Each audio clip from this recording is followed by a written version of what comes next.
What exactly is a new normal? It's something we were all promised during the COVID-19 pandemic, and yet we've been 5 years out and there's no semblance of normalcy left anywhere, so it seems. This is especially true when we see the reactions to COVID-19 and what COVID-19 really did for humanity, especially here in the United States, which is it allowed for a conversation to question the current medical establishment. Were your doctors telling you the truth? Should you trust the science? And are our medical leaders putting us in the right or wrong direction?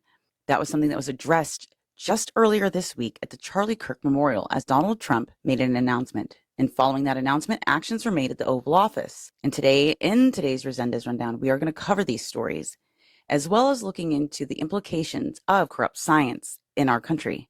We'll cover all these stories and much more today. I want to thank you for trusting NAG News and the Rezendes Rundown for getting your tidbit of understanding for the world around you. So stick around because we're going to get into the claims, the allegations, the science, and what it means for you and your families. I am Destiny Rezendes, and welcome back to the Rezendes Rundown. It's good to see you again, America. Let's dive on in. In our first story tonight, the Republican representative, Jim Jordan, made a landmark announcement today, garnering almost 10 million views already on X with a viral post he put out this morning, accusing Google of having been pressured by the Biden administration to censor Americans during the COVID-19 pandemic. Now, this should not come as a big surprise to a lot of people, but it's the evidence that particularly points the finger at Google that is the highlight of this story. It wasn't just COVID-19 that Google was actively suppressing the voice of Americans, suppressing our First Amendment speech. This is a huge deal, and it was something that I remember personally experiencing on Facebook, and I can think of countless names who did. COVID-19 was not just a pandemic of a virus, but it was a pandemic of censorship. The reign of dis, and malinformation. They were going to start an entire DHS group that was the Misinformation Ministry of Truth. The Google firm has now, or Alphabet by its trade name, has now admitted to some very key points that otherwise were left out of detailed reports during Biden's administration. On September 23rd, 2025, the House Judiciary Committee released a press statement that Google admitted that it will now reinstate creators that were previously banned from YouTube for political speech topics such as COVID-19 and the COVID-19 vaccine, as well as the election. I think it's a little too late to be saying sorry and reinstating, although I do agree they should be making some efforts to ameliorate the crime that they clearly committed. Now, as I mentioned, Alphabet Inc. or Google has disclosed this information in a letter to Representative Jim Jordan. The letter detailed that the senior Biden White House officials in 2021 presented and pressured YouTube to remove content that was related to COVID-19 and the elections, even when those videos did not necessarily violate YouTube's terms of service. I personally can tell you this affected me. I had a strike put on a video for the mere fact that all I said, which is verifiably true in the video, which is that many vaccines contain aborted fetal cell lines, either in the production or the laboratory testing of said vaccines, which is true. And the one in particular I was citing was WRC5. There's numerous ones out there. There's HEK293, which is human embryonic kidney cells. They're also in vaccines. Now, I was given a strike, 2 more, and I would have lost my entire YouTube channel. Fortunately for me, it's not a channel I worked very hard to build and wasn't utilizing as a main form of income or anything like that. Wasn't my main focus by any means. However, for many YouTubers and many creators and influencers and even doctors, it was more than just a little strike. A lot of them lost entire accounts of millions of followers. Now, according to the letter that was given to Representative Jim Jordan, they admitted that they understand that government interference and censorship was, quote, unacceptable and wrong. They also said that they are committed to reviewing all the circumstances of this interference and remedying the situation as much as possible. They said that they will be inviting all the affected YouTubers back onto the platform if they have been removed, and that their accounts and the state of which they are under a strike would be remediated as soon as they could get to it. This is going to take a while considering how vast the number of people that were censored on YouTube really was. Now, Google has promised in the letter to renew their sense of free speech and the of course respect that is supposed to be given from media to government for the people on behalf of free speech. Also, in the correspondence from Google to Jim Jordan, they acknowledged, Google did, that they had oversight errors and stated they would no longer tolerate outside attempts, such as those by the White House, to dictate its moderation decisions. Wow. It took 5 years for you guys to admit that maybe the government shouldn't censor people. Now, according to the letter, a direct quote from YouTube and Google says that YouTube will be allowing, quote, previously banned accounts to apply for their reinstatement, unquote, impacting both high-profile and regular users that were suspended for COVID-19 rhetoric that the government did not like. Now, the letter also included things like policing and community noting and things like that, where they did the third-party fact checkers. Facebook was notorious for being a tyrant when it came to COVID-19. And as we know from the FOIA documents that were released by U.S. Right to Know, an advocacy group that works for medical freedom and transparency, led by wonderful erudite and scholar Emily Kopp, who was a leading forefront in the FOIA request that went against the narrative-driven COVID-19 pandemic to provide us with emails from Dr. Fauci, Dr. David Morans, so on and so forth. And amongst those emails, in that first tranche of emails from Anthony Fauci, was an email that particularly infuriated me between none other than Mark Zuckerberg, the owner of Meta, or Facebook as we know it, and Dr. Anthony Fauci, where Dr. Anthony Fauci was offered an undisclosed and redacted large figure of money to help censor Americans on Facebook, to push the correct narrative according to the government official, Mr. Fauci. Now, Meta did separately make this announcement to shift away from third-party fact checkers in favor of something similar to what X does, which is community notes, which is based on what users can provide for context surrounding confusing and or misinformation. Now, Google did admit that the Biden administration pressed them to remove content that they did not like, but did not necessarily violate any terms of service. The company called such pressure unacceptable and wrong, and among their many commitments of reinstatement is restoring channels, the accounts removed, and removing tagged speech. Now, one of the mentions that happened in this documentation that was given to Jim Jordan was that they cited that in 2021, during the Biden administration, that the White House staff personally corresponded with people at YouTube, saying that the vaccine misinformation and was otherwise known as what they called borderline content and had to be reviewed before being allowed. Now, if the government pressure led to the suppression of free speech for the citizens, even when the content didn't technically violate any policies from the company that's platformed, then that raises more than just legal, but ethical issues concerning the safety for us Americans and our constitutionally given right to having freedom of speech, freedom of expression. And if we cannot do it in the world's largest social media platforms, then is it free speech at all? The hope moving forward from this revelation is that this admission could possibly lead to policy changes and perhaps new oversight that it favors the people's rights instead of the political will. Now, there is going to be a strong medical tie between all of these stories, as you will see, but I don't think it's any surprise that we are seeing this kind of advocacy and sudden discussion surrounding health. I, as a COVID researcher for over 5 years, and have had the fortunate of working with some of the most renowned doctors on planet Earth. And it's been a true and honorable pleasure, really, from the bottom of my heart and soul. Becoming a COVID researcher is one of the highlights of my life. And I've got the pleasure of meeting so many people just like Dr. Robert Malone. Robert Malone had a lot to say to this announcement that was made by Jim Jordan on his X account. Now, the post that was made on X by Robert Malone says, "So the fact that my reputation was allowed to be slandered, that I was not able to defend myself is all okay. It is in the past, quote, a new day, except it isn't. I can't even get back the ability to defend myself during by Google on their search engine. By the way, I am still permanently banned from LinkedIn."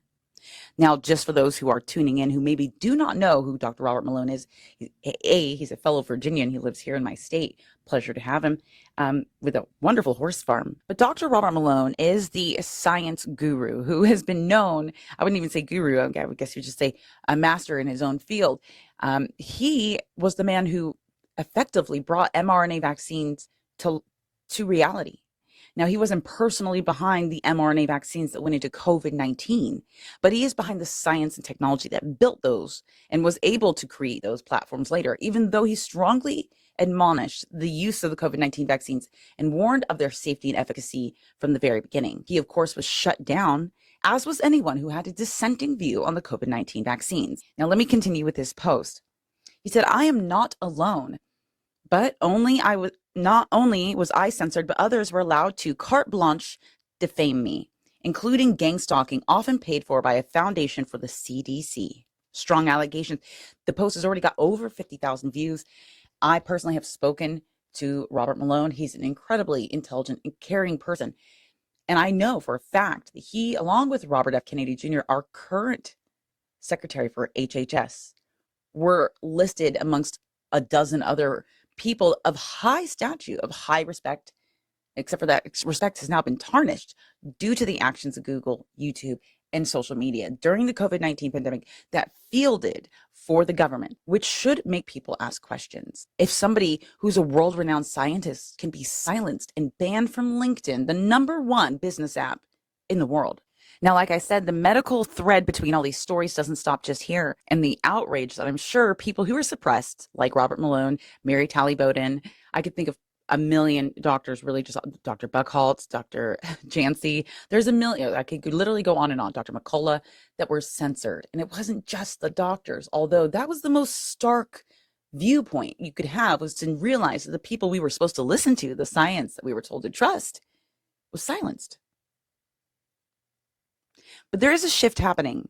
But while this shift is happening towards transparency, at the same time, naturally, the forces of evil, the forces of those who are corrupt, who are greedy, who do not care for humans because they are indifferent to our species, those who are self-centered and only stuck in the matrix that tells them what is good for them, that is coming back with a strong defense. We're going to see this unravel as more science comes forward and as more transparency is allowed to flourish. We will see this. I'm seeing it currently, and we'll get into the details of exactly how that's presenting itself. But before that, we're going to get to another medical story. Now, at the Charlie Kirk Memorial, by the way, in case you did not know, the Charlie Kirk Memorial had breached capacity for the center in Glendale, where it was held in Arizona, at over 70,000 people in attendance. We haven't seen such an attendance since the death of Muhammad Ali. And before that, not even George H.W. Bush, former president, former CIA director of the United States, and father of another president, George W. Bush, not even he saw more than 3,000 people at his state funeral.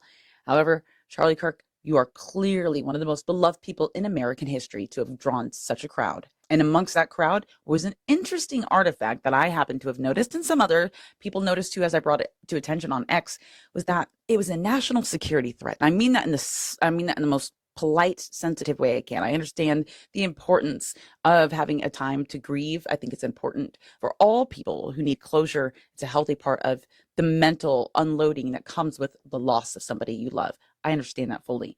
That's not what I'm talking about. What I am talking about is something called the line of secession. Not successive, not secession as in to secede from the government. No, succession, as in who would succeed as the president. God forbid, if anything ever happened to the president, that there is to be an order of leadership that, in an event that the president becomes unable to perform his duties. Now, we all know that the #1 most important one in the line of succession, of course, the first person, is, in our instance, J.D. Vance. Now, there are total 18 listed known people that are ranked, and this is pretty solid. They've only changed it a few times, but you have 18 total people following the president, that in case the event of an emergency where somebody were to kill the president or he died suddenly, that these people would be the next in line to essentially be the next in line for heir of the throne, if you will. The same thing as we see, of course, in actual royal families. The royal family is known to not fly together and not group more than 2 of them, at least not 2 more than an immediate order of succession for the king or queen, if you will. They're not allowed to be in certain amounts of them in certain groups because, heaven forbid, somebody terrorist attack the entire place where they're all gathered and you kill out the entire lineage, and then there's nobody to rule. That is very, very scary. And because of that, we generally do not allow them to be grouped together by more than a couple, especially not the higher up you go. So J.D. Vance, president, and the next consecutive 2 or 3, we usually don't keep them all in one spot pre-announced at any extensively long thing, especially publicly. However, of course, the White House did make very firm security moves that I was in support of, which was closing down the airspace surrounding the event. I think it was a very wise choice for security reasons. However, it still, I think, was very risky. Of course, this does show the absolute commitment by this administration to stand by and honor Charlie Kirk, which is an honorable thing. But 11 out of 18, there's 18 total possible replacements for our president. 11 of them attended Charlie Kirk's memorial. Now, just so you know, the numbers go to 18, and actually, it wasn't all of the first 11. That's not quite true. The 11th actually was not in attendance. Doug Burgum, the Secretary of the Interior, followed by Brooke Rollins, Secretary of Agriculture. The ninth in attendance is that one of their positions didn't exist when we created the line of succession. Not that it hasn't been altered since, but it hasn't to accommodate this particular person. The person I'm speaking of course, is Tulsi Gabbard, who's the head of the ODNI, which leads the entire group, or the IC, as they call it, the intelligence community, which is a total of 18 different intelligence groups. The most recent being the one that was adopted in 2022, of course, being Space Force Delta 18, the 18th so far intelligence agency publicly known in the United States. Along with her there in attendance was FBI Director Kash Patel. Now, neither of those positions, Tulsi or Patel, are in the line of succession for president. Regardless, could you just imagine if somebody would have had the horrific idea to take them all out? Who would have been president had they have, God forbid, this is not something that happened. This is just saying, think about this. If somebody would have taken them all out, say they bombed or something horrible, but say that they would have done something drastic, who would have become president had they done that? Now, the person who would have become president following that memorial, had somebody, God forbid, have done something horrible, like kill everybody in attendance. Of course, I'm not advocating this. I'm saying this is a thought experiment. Just imagine. Right? With 11 out of 18 of the succession of the president there, along with the president himself and his family, then we would have had today, like imagine if this had already happened, today we would be honoring President Lori Chavez de Remer. She's 11th in line. She's the Secretary of Labor. She would currently be our president today had there been a terrorist attack on Charlie Kirk's memorial. Now, you have to ask yourself, what kind of background does she have to support this massive role of not only an entire nation, but a grieving nation who just lost 11 members of their cabinet, including their president? It's absolutely wild that they risked it, in my personal opinion. But it's just something I wanted to note as just a sidebar, because I thought it was just wildly crazy. I had a commenter on X, a 70-year-old woman, who said she lived her whole life and never seen anything so drastic in terms of putting the threat of the presidency really under a microscope as it was at the Charlie Kirk Memorial, because so many were in attendance. I do admit it is a pretty terrifying thought, and we can all thank God that that did not happen. And everyone in the cabinet, as it is safe and sound currently. Thank goodness, and our nation is safe. However, it was a worrisome feeling when we noticed at first so many line and succession president possible fill-ins were there all in one place. You got close, Lori, but it's not today. Now, what did happen at that successful, beautiful 70,000 memorial, which was absolutely gorgeous. Turning Point did a fantastic job with this. I mean, it was amazing. And additionally, on top of the 70,000 people that were there, were tens of thousands in multiple groups all across the nation that did private ceremonies and private memorial services in concert with the one that attended in Glendale. But during that time, it was kind of odd that President Trump utilized the memorial stage and the microphone for an opportunity to make some political announcements, which I thought was a bit unsavory in terms of taste. However, I understand Trump is Trump and he's the president, right? So he took that opportunity to make an announcement. The announcement that he made was sort of kind of teasing people with the idea that the following day, which this has already occurred, but the following day from the memorial, that he was going to be having an announcement, one that comes from him and RFK, or as he called him, Bobby, about the cause of autism, and that they were making an announcement that he said, well, let me have him tell you himself. Listen to this. Right, make America healthy again. And tomorrow we're going to have one of the biggest announcements, really medically, I think, in the history of our country. We're going to be doing it with Bobby and Oz and all of the professionals. I think you're going to find it to be amazing. I think we found an answer to autism. How about that? Autism. Tomorrow, we're going to be talking in the Oval Office in the White House about autism, how it happens, so we won't let it happen anymore, and how to get at least somewhat better when you have it, so that parents can help their child, their beautiful child. That's a big one. I've been bugging everybody over there, get the answer to that. 20 years ago, 1 in 10,000 were born with autism. 20 years ago. The most recent survey says 1 in 12. How bad is that? That's for young boys, baby boys, but also girls, a little bit better. It's about 1 in 20. But we can't, because obviously there was something really wrong, and we think we know what that is. I think it's going to be one of the most important news conferences I'll ever have, and I look so forward to it.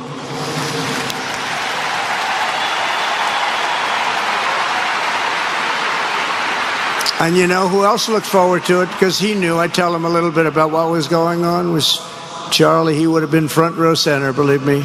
Now, what a teaser statement to make. Now, of course, myself, and I'm certain many other vaccine researchers and other doctors and other nurses and people that are really involved in the medical health freedom movement, the MAHA movement, if you will, I'm sure they all came away from that announcement during the memorial with the same understanding I did, which is that, great, this means he's going to say vaccines, right? Clearly.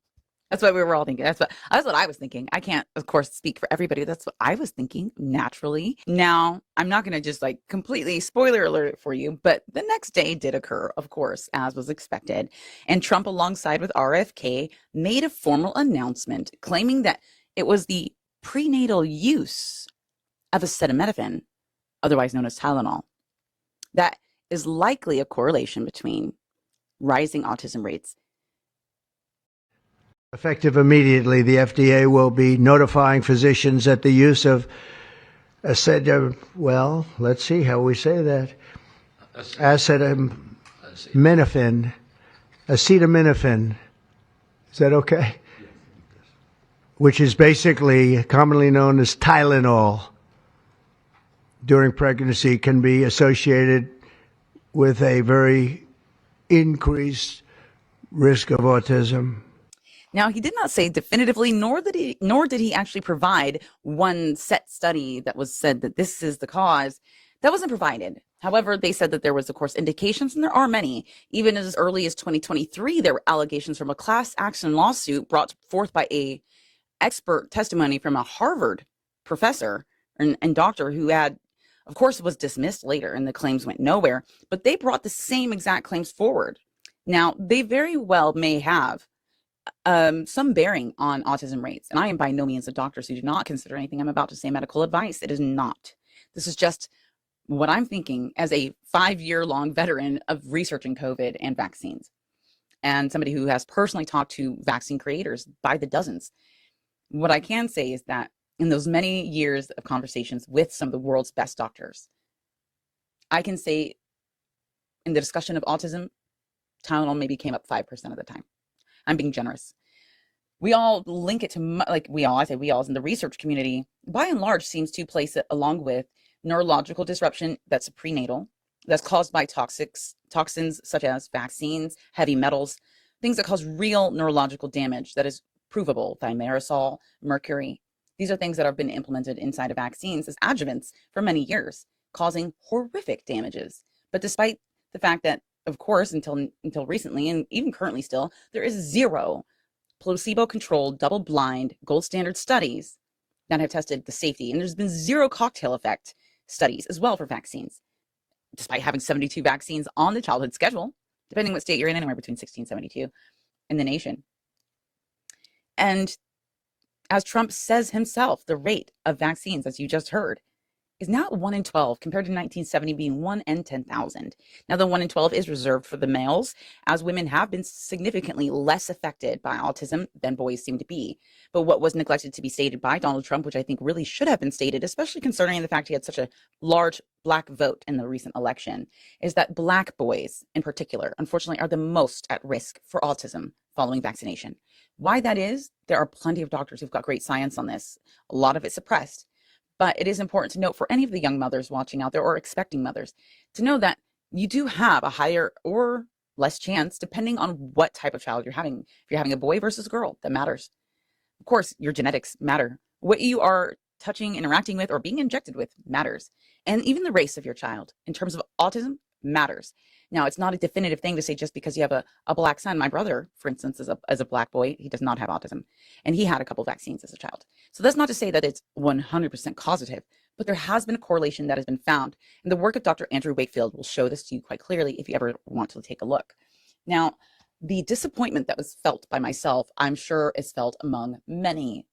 One thing did bring me slight relief in Trump's announcement from the Oval Office when he said that vaccines shouldn't all be done at the same time. Something I absolutely agree with. It is absolutely ridiculous that we would give a newborn infant a vaccine on his first day of life. That's just absolutely crazy. And that we would also give multiple vaccines all at the same time. Now, this has been seen a problem, especially with the MMR vaccine, which can be done in multiple pieces. The MMR can be done, and they also do it alongside DTaP within those first 4 months, which is just so much chemicals to put into a little body that has a little kidney that can only filter so much. Of course, the same reaction happens to almost every parent I've talked to who has an autistic child. And it's not, I took a couple Tylenol or my child took a couple Tylenol and the next day they had 105 fever, then became lethargic and were never the same. That is not the story I hear. I encourage people to watch Del Bigtree's Vaxxed and Unvaxxed movies, Vaxxed and Vaxxed 2, to watch those closely. Watch it twice, if you will, and then watch the Plandemic series and come to your own conclusions and do your own research. Never rely on me or anybody in the media. I will say this a million times because I mean it. Do not trust me or anybody in the media for what determines your health for you and your family. That is for you and God alone to be able to dictate, in my personal opinion. But the idea that he said, Trump, that is, at the Oval Office meeting, that they need to not do them all at the same time, I think is massive. Dr. Paul Thomas in Oregon, my home state, he has led a successful pediatrician's office with thousands of children that don't have autism, even though he does give them the prescribed CDC recommended schedule, just not on their schedule. He actually breaks them up into much more manageable. You're going to the doctor more often with your child. But in just his office alone, and autism speaks for itself. The human bodies are incredible. All human beings have a lot of regenerative and life-saving properties. We have a great ability. God did not design us by accident, nor with mistake. We have incredible abilities to heal, to chelate, to do wonderful things, to overcome. But when you pack it so close over and over and over again, it gives the body less and less time to do its miraculous wonders of healing, and therefore leaving more of a chance for long-lasting damage. So that statement, I hope that gets reflected in the CDC schedule. I'm keeping my fingers crossed, not just for my hopes and what I would like to see in terms of transparency and honesty from this administration, but for the tens of millions of young children and the unborn Americans that will be coming into this world who deserve a fair chance. And speaking of fair chance, we're going to get to the bulk of what was said by Trump concerning this Tylenol. Now, I'm going to play a couple clips in particular, but quickly, let me tell everyone, in case you're not aware, which I would be vastly surprised if no one understood what this was. And if you're an adult in America, hopefully you are, that you absolutely know what Tylenol is. It's off-brand, also called, its actual scientific name is acetaminophen. Now, acetaminophen has been produced by Johnson & Johnson for the majority of the time it's been on the market. It has recently been put into the offshoot made by Johnson & Johnson, so still under the parent company, but just by a different name. It's now under the Kenvue, which is one of the many subsidiaries of Johnson & Johnson. It's been used for literal decades in this country, and it's an over-the-counter medication. And currently, it is the #1 consumed medication over-the-counter plus prescribed in the nation. And that has been the way it's been since as long as I can remember. Now, I would love to see studies of Tylenol usage in the United States and comparing that and overlapping that with the rate of autism in the United States and overlapping that with the rate of vaccination. I would like to see that kind of details. And I'm sure one of you smart people out there are going to do that for me. I would love that. Or I'll end up doing it myself more than likely. But it's one of the most used over-the-counter pain relievers. And it's one of the most common because it's cost productive. It's very easy to make. It's very easy to sell because it is over the counter. You do not need a prescription for Tylenol. And they also make it for children's Tylenol, Tylenol PM. They make it very useful for people. They give it all sorts of different names, titles, and dosages for your convenience. Now, what's insane about this entire thing surrounding Tylenol, the politicization behind Tylenol right now is in a stark remembrance for me to the early days of COVID-19. Because as I'm about to show you a few videos of what appears to be, and this is just speculation based on the posts that have been circulating the internet, which is that there are liberal women, Democrats, if you will, supposedly. They don't wear like a pin, I voted for Kamala or nothing, but this is being, of course, the rhetoric surrounding these videos I'm about to show you of pregnant women, visibly pregnant women, out of spite, taking Tylenol just to snub Trump and what he said. I am not a big advocate for CPS, Child Protective Services. However, I would encourage the family and friends of those women making those videos to not get CPS involved, but do CPS's job for them a little bit and just keep an eye on this kind of parenting, because that is horribly dangerous and reckless and so inconsiderate to the life of your unborn child. So inconsiderate that you would put your child in danger. If there was even the slightest correlation, how dare you? How dare you? How dare you? You have the lovely, wonderful opportunity, the things that certain women like myself only dream about: pregnancy and having their own child, and that you would go out of your way to make a political joke that puts your child's life at risk. I would encourage the family and friends of those deranged women to be involved in their lives. Clearly, the children that are unborn in their wombs have enough to struggle with that they would probably benefit from your prying eyes in terms of making sure somebody that crazy doesn't do anything more harmful to their own child. Now, that was the seriousness of what's going on. I'm going to let you watch these videos real quick. Here we go.